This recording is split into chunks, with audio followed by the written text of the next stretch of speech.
Si on ne fait pas attention, il va y avoir un coup d'État au Togo. Si les présidents ne peuvent pas partir démocratiquement, mais les militaires vont prendre le pouvoir. Or, on ne souhaite pas que les militaires prennent le pouvoir au Togo. Ce n'est pas bon. Je voudrais demander à nos collègues du Togo si, en fait, le président Faure Eyadema veut transformer le Togo en royaume. Parce que son père était président du Togo. Son père, que Dieu ait pitié de son âme, meurt. C'est son fils qui devient président. Le fils qui devient président, il ne veut pas quitter la tête du Togo. Je le dis parce que ce que je souhaite pour mon peuple, le Sénégal, c'est ce que je souhaite pour le peuple togolais. Si le président Macky Sall avait fait la même chose que Faure Eyadema, mais on se serait battu, on se serait entretué, mais on ne l'aurait pas accepté. Moi, en tout cas, je ne l'aurais pas accepté. Les Togolais veulent manifester le 11, le 12 et le 13 avril, il interdit. Depuis des mois, depuis des années, Faure Eyadema interdit les manifestations. Il se prend pour qui? Il y a 2 jeunes Togolais. Chers collègues, nous sommes au Parlement. Si vous voulez adresser des critiques, faites-le avec le respect des chefs d'État et des peuples. Madame la Présidente, je souhaiterais que le président du Togo ait beaucoup plus de respect pour son propre peuple. Il y a 2 jeunes qui ont été condamnés pour outrage parce qu'ils ont dit, je cite, « Monsieur le Président, le Togo n'est pas votre propriété. » Et nous, on doit venir ici et ne pas parler de ça? Si je n'en parle pas, ça veut dire que je souhaite la même chose pour le Togo. Je souhaite la même chose pour la Guinée ou pour le Cap-Vert. Madame la Présidente, mon problème, c'est que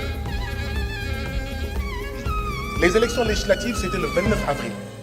Le 19 avril de la même année, l'Assemblée nationale adopte une nouvelle constitution. 10 jours avant. Mais il y a un problème. Si on l'avait fait au Sénégal, je n'allais pas en fait accepter cela. Ça, c'est une démocratie néocoloniale, comme au Sénégal. Hein. Comme dans tous nos pays, nous avons des démocraties néocoloniales. Si on ne fait pas attention, il va y avoir un coup d'État au Togo. Si les présidents ne peuvent pas partir démocratiquement, mais les militaires vont prendre le pouvoir. Or, on ne souhaite pas que les militaires prennent le pouvoir au Togo. Ce n'est pas bon. Il faut laisser les populations, d'accord, manifester leur point de vue, manifester, faire des manifestations, etc. Votre temps est écoulé. Je suis désolé pour vous. L'analyse du discours de Guy-Marius Sagna met en lumière plusieurs points cruciaux qui peuvent expliquer pourquoi de nombreux pays africains n'évoluent pas de manière significative sur le plan démocratique et économique. Voici quelques raisons basées sur son discours. 1. Manipulation constitutionnelle et déficit démocratique. Guy-Marius Sagna critique vivement la modification de la constitution togolaise à seulement 10 jours des élections législatives. Cette manipulation montre un manque de respect pour les processus démocratiques et une volonté de maintenir le pouvoir à tout prix. 2. Néocolonialisme et concentration du pouvoir.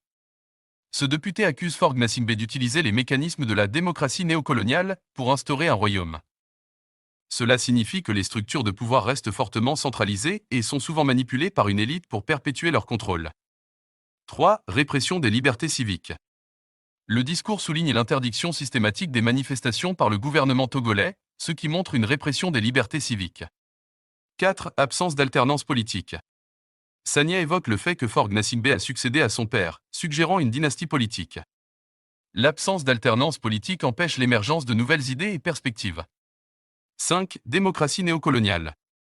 Sagna mentionne que les pays africains, comme le Sénégal et le Togo, sont encore sous l'influence de démocratie néocoloniale. Cela signifie que malgré l'indépendance, les structures politiques et économiques restent influencées par les anciennes puissances coloniales et servent souvent leurs intérêts.